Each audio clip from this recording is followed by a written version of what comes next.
Topic start చేసే ముందు దేవుళ్ళు లాంటి ఆడియన్స్ కు మా హృదయపూర్వక నమస్కారాలు. మా ఛానల్ ను సబ్స్క్రైబ్ చేసుకుని ఆదరిస్తారని మనస్ఫూర్తిగా కోరుకుంటున్నాం. 1947 వరకు భారతదేశం మొత్తం బ్రిటిష్ పాలన కింద ఉండేది. మత ఆధారంగా దేశ విభజన, హిందువులు ముస్లింల మధ్య ఉద్రిక్తతలు పెరిగాయి. ముస్లింల కోసం ప్రత్యేక దేశం కావాలని డిమాండ్ వచ్చింది. అప్పుడు మహమ్మద్ అలీ జిన్నా పాకిస్తాన్ ఉద్యమాన్ని నడిపాడు. జవహర్లాల్ నెహ్రూ భారతదేశ నాయకత్వం వహించాడు. చివరకు బ్రిటిష్ వైస్రాయ్ లార్డ్ మౌంట్ బాటన్ దేశ విభజనకు అంగీకరించాడు.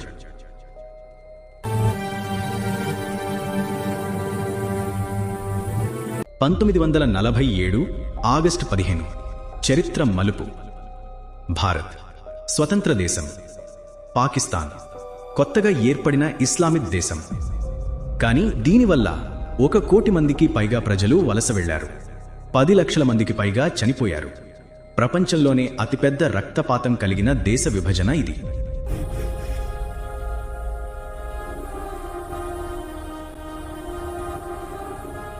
భారత్ పాక్ మధ్య జరిగిన యుద్ధాలు మొత్తం 4 ప్రధాన యుద్ధాలు. ఇప్పుడు ఒక్కో యుద్ధం ఎందుకు జరిగింది, ఎవరు గెలిచారు చూద్దాం. యుద్ధం 1 1947-48 కాశ్మీర్ యుద్ధం. 1 పాకిస్తాన్ సైన్యం గిరిజనుల వేషంలో వచ్చింది. పాకిస్తాన్ అధికారికంగా యుద్ధం ప్రకటించకుండా ఆఫ్ఘనిస్తాన్ గిరిజనులను దొంగల వేషంలో కాశ్మీరుకు పంపింది. వాళ్ళు గ్రామాలు తగలబెట్టారు, మహిళలను హింసించారు, పిల్లలను కూడా వదల్లేదు. ఇదే యుద్ధం మొదలయ్యే అసలు ట్రిగ్గర్.